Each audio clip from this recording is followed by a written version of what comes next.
આસક્તિ હોય ને એ દુઃખી કરે.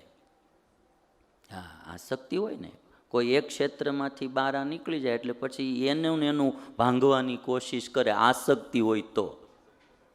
હા, અને જો આસક્તિ ન હોય તો એ માણસ એ કોશિશ તો કરે જ નહીં, નેગેટિવ પ્રવૃત્તિ તો કરે જ નહીં. જો આસક્તિ ન હોય તો. આસક્તિ હોય એટલે એ કરે. એક કૂવો હતો ને, તે કૂવામાં ઘણા બધા દેડકા રહેતા હતા. દેડકામાં એક રાજા. હવે એ રાજા હતો ને તો પછી બહુ કાંઈ હરખું કામ નહોતો કરતો, એટલે બધા આખું દેડકાનું મંડળ ભેગું થયું ને કહે છે કે આપણા આગેવાનને આપણે બદલીએ. એટલે આગેવાનને બદલ્યો. બીજો દેડકો એક હતો તો એને એ સ્થાને મૂક્યો ને ભાઈ સમાજનો આગેવાન આ, એમ આખી એનો સમાજ દેડકાનો, એમાં આગેવાન. કથા દેડકાની છે, માણા માટે લખાણી છે. કથા દેડકાની માણા માટે લખાણી. એટલે હવે એ દેડકાના સમાજના આગેવાન કર્યા એક જણાને, બીજાને. એ જો પેલો ભૂતપૂર્વ આગેવાન હતો એને ગમ્યું નહીં. તે કોહ હાલે, ખેડૂતનો કોહ. એ કોહમાં એક દિવસ આવડો ભૂતપૂર્વ આગેવાન બેસી ગયો અને બારો નીકળ્યો અને ધોરિયામાં ઊભે ધોરીએ ચડ્યો. એમાં એક હરપ આવ્યો. સરપ પકડવા આવ્યો ને એટલે આ દેડકો કે ભાઈ જો મને પકડીશ ને તો હું એમાં કંઈ તને લાંબુ નહીં મળે, હું એકમાં તારું કાંઈ પેટ નહીં ભરાય. તારે મહિનો સુધી હાલે એવું જો કામ કરવું હોય ને તો હું તને માર્ગ બતાવું. હે, આ એક મહિનો ખૂટે જ નહીં તારે કે. રોજ રોજના નાના મોટા ભાત ભાતના કૂણા ચીબડા, ભોરડ ચીબડા, પાકેલ ચીબડા, તારે જે ખાવા હોય ખાજે કે. હે કે એવું તો કે હા, તો શું કરવાનું? એ કે જો આ ધોરીએ ધોરીએ મારી ભેગો હાલે. હમણાં ખેડૂતનો કોહ આવે ને એ આમ ઠલવે પાણીનો, એટલે ખાલી થઈને માલપા બેસી જાય છે. અને માલપા કૂવાની અંદર એ કે સરસ મજાની રહેવાની જગ્યાએ છે તારે. એ કે ત્યાં રહેવાનું ને માલપા જે દેડકા છે એને તારે ખાવાના. એ ખાલી કોહ આવતો તેમાં હરપને ચડાવ્યો ને કૂવામાં ઉતાર્યો, પોતે બારો રહ્યો ને આખી નાતને મરવી આવડા પેલા દેડકાએ લ્યો. વૈરાગ ન હોય ને તો આ થાય. આ કથાઓ બધી શાસ્ત્રોમાં લખાણી. ચિત્રકેતુ રાજાને ઘણી બધી રાણીઓ હતી, સંતાન નહોતું. એમાં એક રાણીને સંતાન થયું, એ બીજી રાણીઓથી સહન ન થયું કે આ હવે માનીતી થઈ જશે દીકરાવાળી, એટલે એનો દીકરો પછી રાજા થશે, એ રાજમાતા થશે. ઈર્ષ્યા આવી એટલે બધી જ રાણીઓએ ભેગી થઈ માંડ માંડ એક દીકરો જન્મો તો એને મારી નાખ્યો. ભાગવતમાં એ કથા લખાણી. પછી ચિત્રકેતુ રાજાને વૈરાગ થયો કે આ દુનિયામાં કોઈનું કોઈ નથી, અને પછી ભગવાન ભજવા માટે નીકળ્યા. એટલે આ વસ્તુઓ બધી બહુ વિચારીએ ને તો બહુ સમજવા જેવી. એટલે ભગવાન સ્વામિનારાયણ કહે વૈરાગ્યમ જ્ઞેયમ પ્રીતિ શ્રી કૃષ્ણેતર વસ્તુ શું. વૈરાગથી જ માણસ સુખી થાય. આ દુનિયામાં ત્યાગી હોય કે ગ્રહસ્થ, જેટલો વૈરાગવાળો હોય એટલો સુખી, અને જેટલો રાગી હોય એટલો દુઃખી. એ ગુરુ હોય તોય ભલે, ચેલો હોય તોય ભલે, વક્તા હોય કે શ્રોતા હોય, ગ્રહસ્થ હોય કે ત્યાગી હોય. આમાં સ્વામિનારાયણ ભગવાને વચનામૃતમાં કીધું ત્યાગી ગ્રહીનો મેળ નહીં, જેની સમજણ મોટી એ મોટો. ઘણીવાર ગ્રહસ્થ હોય પણ છતાંય માણસને સંસારમાં કે આસક્તિ ન હોય તો એ સુખી હોય, અને ઘણીવાર ત્યાગી હોય, ભગવાધારી હોય, પણ એને ભાત ભાતના રાગ હોય સંસારમાં તો એમાં પણ એ દુઃખી હોય.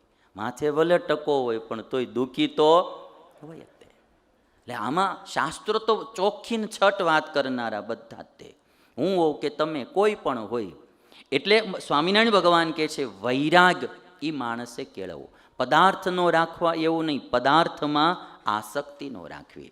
તમને એક ચાર્ટ બતાવું, મારે તમારે કરવાનું જે છે એની માટે આ ચાર્ટ બહુ સમજવાનો છે.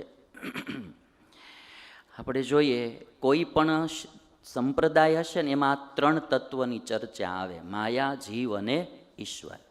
3 તત્વ. કોઈ બી સંપ્રદાય હશે, કોઈ બી ધર્મ હોય, એમાં 3 તત્વની ચર્ચા. અને આ 3 તત્વ અનાદિના છે, શાશ્વત છે. માયા એટલે જે આ બધું ભૌતિક પદાર્થો જે બને એ માયા, એ શાશ્વત છે. એ સૂક્ષ્મ રૂપે આમ એનું ખાલી પરિણામ થાય. માટીમાંથી ઘડો થાય ને ઘડામાંથી પાછી માટી થાય, માટીમાંથી ઘઉં થાય, ઘઉંમાંથી લોટ થાય, લોટમાંથી લાડવા થાય, લાડવા આપણે ખાઈએ એમાંથી મળ થાય ને મળમાંથી પાછું શું થાય? માટી થાય. આ પરિવર્તન થયા કરે પણ હાવ નાશ થઈ જતો નથી. એટલે માયા અનાદિની છે. બીજો જીવ અનાદિનો છે. જે આપણે બધા જીવ છે આ શરીરમાં એ આપણે અનાદિના છીએ, શાશ્વત છીએ. અને ત્રીજું તત્વ જે છે એ ઈશ્વર તત્વ. બધા માને છે. બૌદ્ધ હોય તો ઈશ્વરમાં માને, જૈન હોય, શીખ હોય, હિન્દુ હોય, ઇસ્લામ હોય કે ખ્રિસ્તી હોય, બધા ઈશ્વરમાં માને. કોઈ ઈશ્વર તત્વ છે. આ ત્રણ તત્વ શાશ્વત છે. ચોથું તત્વ કોઈ દુનિયામાં છે જ નહીં. આ ત્રણ છે. એમાં પહેલું તત્વ છે માયા. એ આપણને બધાને નજરે દેખાય એટલે એમાં તો કોઈને કાંઈ ના પાડવાની છે જ નહીં. જીવ જે છે એ બહુ સૂક્ષ્મ તત્વ છે. એ કોઈને આમ દેખાતું નથી. પણ કાંઈક તત્વ આ શરીરમાં છે કે એ જતું રહે પછી બધું જ કામ બંધ થઈ જાય છે. એ શું છે એ નથી ડૉક્ટરને ખબર પડતી દેખાતું કે આ તત્વ કયું છે.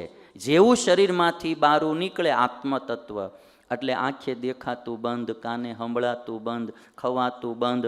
પછી એને તમે તડકામાં રાખો તો ગરમી ન લાગે, એસીમાં રાખો તો ટાઢું ન લાગે, એને હાર પહેરાવો તો હરખ ન થાય, એને બે પાટા મારો શબને તો એનું કોઈ એને દુઃખ ન થાય. જે કંઈ અનુભવ થાય છે, જે કંઈ જ્ઞાન થાય છે, શબ્દ સ્પર્શ રૂપ રસ ગંધ બધાનું, એ આ કોઈ એક તત્વ આમાં છે એને થાય છે. એ તત્વ જેવું બહારું નીકળે એટલે બધું જ જ્ઞાન થતું બંધ થઈ જાય છે. એને આત્મતત્વ કહેવામાં આવે. અને એ આત્માઓ ભટકતા હોય છે એ પણ આપણે જોઈએ છે. અમુક અમુકમાં પ્રવેશ કરતા હોય, આવતા હોય, એ આપણે બી જોઈએ છીએ. એટલે બીજું આત્મતત્વ.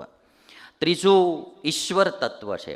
આત્મતત્વની બાબતમાં એવી વાત કહેવાય કે જેમ અમુક તત્વો કેવા હોય કે એમ દેખાય નહીં પણ હોય ખરા, અનુભવાય નહીં. અમારે સરસ મજાની હરિલીલામૃતમાં એક વાત લખી કે કાષ્ઠ હોય લાકડું, એ લાકડામાં અગ્નિ ભરપૂર ભર્યો હોય. લાકડું એટલે ઝાઝો અગ્નિ જ હોય એમાં. એને સળગાવો એટલે પછી થોડીક રાખ જે વધે એટલો પૃથ્વીનો ભાગ, જળનો ભાગ વરાળ થઈને ઉડી જાય, બાકી ઝાઝો ભાગ અગ્નિનો હોય. પણ એમાં જ્યાં સુધી અગ્નિ પ્રગટ ન કરો ત્યાં સુધી લાકડું કોઈને ગરમ લાગ્યું? અગ્નિ ભરપૂર એમાં હમાયેલો છે. લાકડામાં કણ કણમાં અગ્નિ હમાયેલો છે, બરાબર. પણ એને તમે અડો તો કોઈ દિવસ લાકડું ગરમ કોઈને લાગે નહીં. પણ જ્યારે પ્રગટે તો એમાં અગ્નિ સિવાય બીજું લાંબુ જાજુ બીજું હોતું નથી.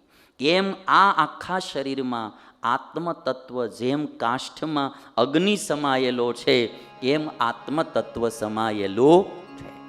અને એટલા માટે લખ્યું છે કાષ્ઠમાં અનલ તે નજરે ન ભાસે. કાષ્ઠમાં અનલ એટલે અગ્નિ ઈ છે પણ કોઈને નજરે દેખાતો નથી. છે કાષ્ઠમાં અનલ તે નજરે ન ભાસે. તે તુલ્ય જીવતનમાં સગળે પ્રકાશે. એવી જ રીતે જીવ આખા શરીરમાં પ્રકાશ પાત્રે છે. જન્મો નથી ન મરી જાય અનાદિએ છે. માયા વિશે પ્રલય કાળ સમે રહે છે. જીવ ક્યારેય જન્મો નથી, ક્યારેય મરતો નથી, અનાદિ છે. અને એ માયાને વિશે પણ પ્રલય કાળમાં રહે. આ જીવ તત્વ છે.